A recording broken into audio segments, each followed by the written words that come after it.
তো নির্বাচিত প্রেসিডেন্ট সকলের প্রেসিডেন্ট।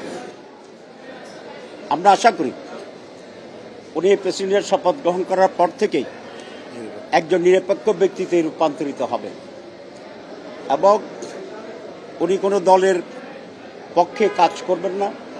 উনি দেশের পক্ষে, জনগণের পক্ষে এবং গণতন্ত্রের পক্ষে অত্যন্ত বলিষ্ঠ ভূমিকা পালন করবেন। এটা জনগণের প্রত্যাশা প্রেসিডেন্টের কাছে এবং এটা আমাদেরও প্রত্যাশা। আজকে যে নির্বাচনটা হয়েছে সেখানে এমপিরা দলের বাইরে গিয়ে নিজের পছন্দের ক্যান্ডিডেটকে ভোট দেওয়ার সেই সুযোগটি ছিল না।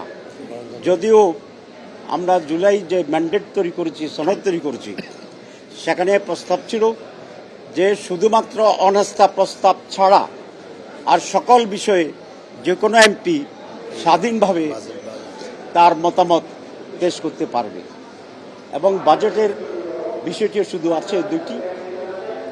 কিন্তু এখন পর্যন্ত যেহেতু জুলাই সনদটি পার্লামেন্টে পাশ হয়নি, সেই কারণেই আমরা 70 অনুচ্ছেদ অ্যামেন্ডমেন্ট হয়নি এবং সে কারণেই যারা ভিন্নমত পোষণ করে তাদেরকে ভোট দেওয়ার সেই সুযোগটা আমরা দিতে পারিনি। এই জন্য আমরা দুঃখিত, কারণ গণতন্ত্র চর্চার জন্য মাননীয় এমপিদের একটা স্বাধীন মতামত দেওয়ার এই সুযোগ থাকা অত্যন্ত দরকার। অবশ্য আমরা এই নিয়ে আমাদের আন্দোলন অব্যাহত রেখেছি। আমরা এখনো জুলাই সনদ বাস্তবায়নের জন্য আপনারা জানেন যে আমরা মাঠে আছি এবং ইতিমধ্যেই একটি লং মার্চও ইতিমধ্যে আমাদের কর্মসূচি ঘোষণা হয়েছে। তো আমরা এই নির্বাচনে অংশগ্রহণ করার পিছনে যে মৌলিক কারণগুলো ছিল, তথাপি হচ্ছে দেশের গণতান্ত্রিক চর্চা থাকা উচিত এবং এই সমস্ত চর্চার মাধ্যমে গণতন্ত্র আরও সুষম হতে হবে, এটা আমরা আশা করি। 2 নম্বর হচ্ছে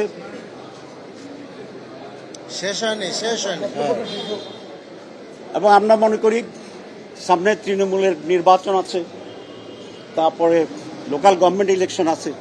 এই সমস্ত ইলেকশনেও প্রত্যেকেই তার নিজস্ব মতামত দেওয়ার সেই সুযোগটি যেন থাকে, সেই ব্যাপারেও আমরা সরকারি দলকে উদ্বুদ্ধ করার চেষ্টা করছি, আমরা দাবি জানাচ্ছি এবং সেটা যদি হয় তাহলে গণতন্ত্র আরও বেশি প্রাতিষ্ঠানিক রূপ লাভ করবে বলে আমরা আশা করি। তো আমরা এটা জানতাম যে আমাদের বিজয় সম্ভাবনা একেবারেই ক্ষীণ, যেহেতু পার্লামেন্ট মেম্বারদের রেশিও ভিন্ন রকম আছে। তারপরে আমরা করছি এই জন্য যে যেটা আমি বলেছি, গণতন্ত্রের চর্চাটা এখানে যাতে ভালো হয়। তো এটা একটা কারণ। 2 নম্বর কারণ হচ্ছে আমাদের হিউজ নাম্বার অফ বিরোধী দলের সদস্য আছে, ইট ইজ অ্যারাউন্ড 90। সুতরাং সেখানে একটি নির্বাচনে অংশগ্রহণ করার মতো একটা সুযোগ যেহেতু আছে এবং এটা পটেনশিয়াল একটা অপরচুনিটি ছিল, সেই জন্য আমরা নির্বাচনে অংশগ্রহণ করেছি। তো আমরা সে আশাবাদ আবারও ব্যক্ত করতে চাই যে নির্বাচিত প্রেসিডেন্ট নিরপেক্ষভাবে, দক্ষতার সাথে এবং দেশপ্রেমের পক্ষে উনি তার ভূমিকা পালন করবেন